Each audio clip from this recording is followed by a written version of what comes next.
మొత్తం ఎన్ని బస్తాలు వచ్చాయేంటి? 4 ఎకరాలకు గాను మొత్తంగా 100 బస్తాలు వచ్చాయి బాబాయ్.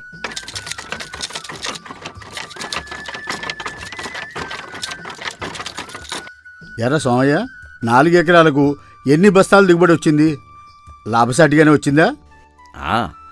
ఎకరాకి 15 బస్తాల చొప్పున 4 ఎకరాలకు గాను 60 బస్తాలు వచ్చాయి బాబాయ్. అదేంట్రా, నీ ఒక్క పొలంలో ఉన్న మీ తమ్ముడికి 100 బస్తాలు వస్తే నీకు 60 బస్తాలు రావడం ఏమిటి? ఇద్దరిది ఒకే రకం నేల కదా, ఎందుకంత పంట తక్కువ వచ్చింది? అవునా, నాకన్నా నా తమ్ముడికి 40 బస్తాల ధాన్యం ఎక్కువగా వచ్చిందా? ఈ విషయం నాతో అనలేదే. అలా ఇంటికి చేరుకని వచ్చిన ధాన్యం గురించి తన భార్య చంద్రికకు చెబుతాడు. నాకు తెలుసు, మీ బద్ధకానికి నష్టం 40 బస్తాలు. అర్థమైందా? మీ తమ్ముడు కష్టపడినట్లు మీరు కష్టపడరు. మీరు ఇష్టం